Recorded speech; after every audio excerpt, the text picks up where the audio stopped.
A little bit of television history today, as seasoned sports journalist Mike Galanos has a Super Bowl showdown against two 5-year-old twins. I love me some Mike Galanos, but I trust 5-year-old twins. God talks to 5-year-old twins. I love the twins. They're very cute, but Mike and I grew up in the same era. We know football. We're men. Mike Galanos. Well, two heads are better than one, so I'm going for the girls. I think the girls probably had some strategy, but I'm going with Galanos. He knows his stuff. Mike Galanos was a sports anchor in a former life, so I am actually going to go with the twins. Galanos, twins, it's a tough choice. Personally, I'm waiting for baseball season. I think I'm going to go with the twins because their knowledge is pretty much the same as mine. You know Galanos, he uses all these statistics, these numbers. He tries to sound all sports smart, that he knows so much about football. But come on, twins, they're double the brain power. I mean, who do you trust more for your Super Bowl picks? Two twins? Are they just 5 years old? Is that all? Yeah. Or Mike Galanos? Should be obvious, but... It's a tough one, right? A Super Bowl showdown pitting seasoned sports journalist and News Now host Mike Galanos against preschool twins. They are just 5 years old. You can choose sides in this epic battle. Tweet us at #HLN your take and tell us who you think is going to win. Let's take a quick look now at our combatants. First up is Mike Galanos. He's got more than 13 years of experience in sports journalism. Sunday will be the 5th Super Bowl he has attended in person. I'm jealous. And he has been at the site of Super Bowl 48 all week long, having a great time. How about the twins' credentials now? Dami and Coco, they just turned 5 last month. The number of football games they have actually watched? 0. They do favor the colors of pink and yellow when it comes to uniforms. So who do they like in the big game? Check out their selection process. Okay, which one is football? This one? No. So that one is the Seahawks. That's the one that you have is the Seahawks, and the one that you have is Denver Broncos. I think this one's going to win. Let me do it again, okay? You don't have to say it with me.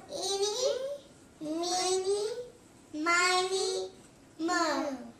Catch a pig on your toe. If he bites, let him go.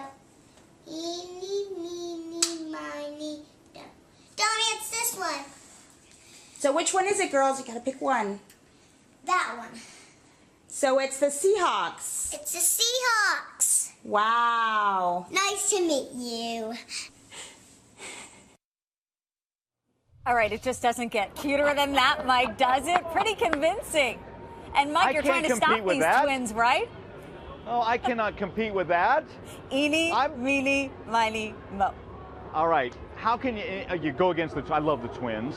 How can the eeny meeny? That's one of the tried and true ways to make a decision. It really is. They say Seahawks. What's the consensus, Mike, that you're getting there in New York? Or I guess it depends, because you got fans on both sides claiming that their team's going to win. Yeah, I know it. But as much as I love the twins, and I'm a big fan of the eeny meeny, my pick, and I think more so, it's Denver. So again, I've let this out there. I'll give you a final score. I think it's a back and forth game, but I think it's 21-20 late, and then Peyton Manning, one more touchdown. Denver wins it 28-20. Sorry, twins. That's the way we're going. But here's Richard Sherman Coco, with a nice kiss for the twins. Mwah! How about that? So I got to tell you, what is your wager here with the twins? Oh, that's right. We do have a wager. I'm sorry. And it's high stakes here. If I win, or if Denver wins, then the twins are going to give me some refrigerator ready twins art. Yeah, and I'm going to slap it right on the fridge and proudly do so. If Seattle wins, the twins get an afternoon in a bounce house and ice cream afterward. And you have to babysit. And you have to babysit. I'm there. I'm probably going to jump in the house with them. So, Mike, with picking Peyton Manning here and the Denver Broncos, do you think that after that game, if it turns out the way you say, he's going to retire? He's going to go out on top? Not the way he's talking. He has fielded that question many times, and he says he's going to get the doctor to look at his neck. He's had 4 surgeries on that neck, and he says if it's not good news, he's not going to throw the challenge flag and want a further review on that. That'll be it for him. But he says if he gets a green light medically, he wants to play more. He threw 55 touchdowns. Win or lose, the guy can still play. And if he's healthy, he probably can go another year or two. But a lot of people think he wins, rides off into the sunset, but don't bank on it unless the medical report's not a good one. He is amazing. And don't bank on Mike Alanos' pick just yet. I He's know. against the Twins. Against the Twins. And we're going to follow up on that. You may have some artwork on your fridge, or you're at the bouncy house. Mike, thanks. I'm in the bounce house.